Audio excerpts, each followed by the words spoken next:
$4 billion. While Lehman Brothers was collapsing in September 2008, a hedge fund manager named John Paulson made $4 billion in a single year. Not $4 billion for his fund, $4 billion personally. That's more than the GDP of 50 countries. He made it by betting that millions of Americans would lose their home. He wasn't alone. Here's the thing about financial crises that nobody tells you up front. They're not just wealth destroyers, they're wealth transfer events. The money doesn't vanish, it moves. And if you're standing in the right place when the dominoes fall, you don't just survive, you become generationally wealthy. This isn't a conspiracy math, and the pattern repeats every single time. Let's go back to 2005. Housing prices in America had been climbing for years. Everyone believed they'd keep climbing forever. Banks were handing out mortgages to people with no income verification, no down payment, sometimes no job. They called them ninja loans. No income, no job, no assets. Now you'd think banks would be terrified of this.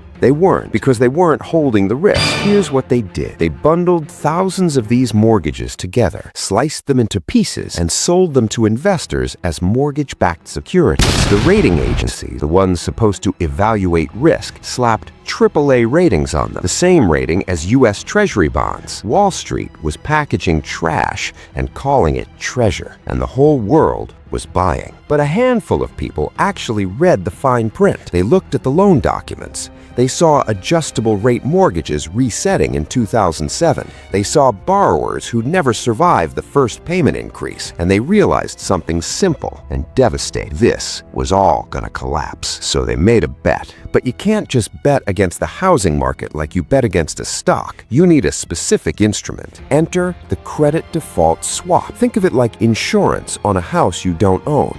Imagine your neighbor's house is worth $1 million, but you're pretty sure it's going to burn down. You pay someone $10,000 a year to insure it. When it burns, you collect $1 million. That's essentially what Michael Burry, John Paulson, and a few others did. They bought insurance on mortgage bonds they didn't own, paid relatively small premiums, and waited. Here's where it gets absurd. The banks who created the toxic mortgages sold them the insurance. AIG, the insurance giant, wrote billions in credit default swaps because they thought housing prices would never fall nationwide. It had never happened in modern history. So you had this perfect setup. The people who knew it was a Ponzi scheme were literally paying the Ponzi scheme operators to insure against the collapse they knew was coming. And Wall Street kept partying.